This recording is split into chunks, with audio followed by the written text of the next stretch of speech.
Okay na? Okay na? Meron po tayong apat na keyboard. Nakikita nyo naman mga kaibigan. Ito pong isa. Corsair Cherry MX Red. Ito po yung bagong dating namin na Daki Mini na kulay asul. Ito po yung Daki crystal case na tinatawag na kulay red ng switch din. At pinakamaganda sa lahat ay ang CDR King mechanical keyboard. Okay? Sound test po muna tayo mga kaibigan. Unahin na po natin ang crystal case. Medyo clicky po siya. Kung maririnig nyo dyan.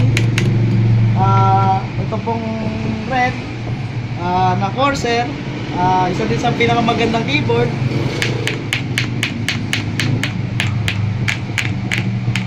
Kita nyo po. Ang ganda ng tunog.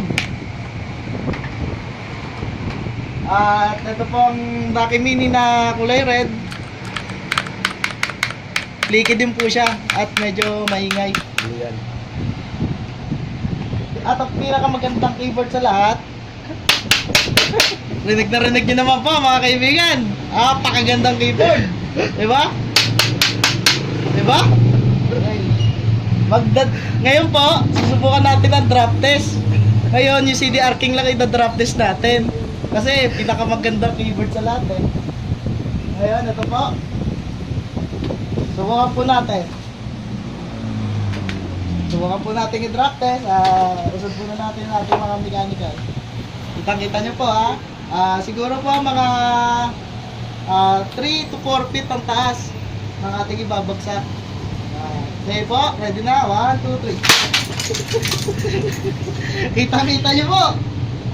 Nasira. Putang ina. Ang ganda ng pagkakabagsak, di ba? Subukan po natin ngayon kung gagana. Subukan na natin.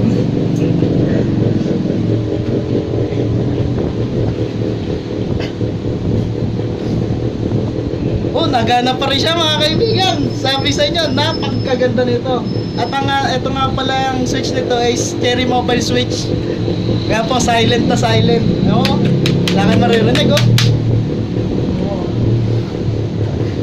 Pati po yung likod. Warat na warat. Kitang-kita nyo po mga kaibigan. Ayan po.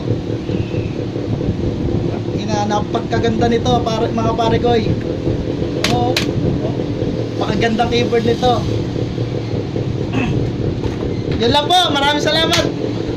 Ayos na yun.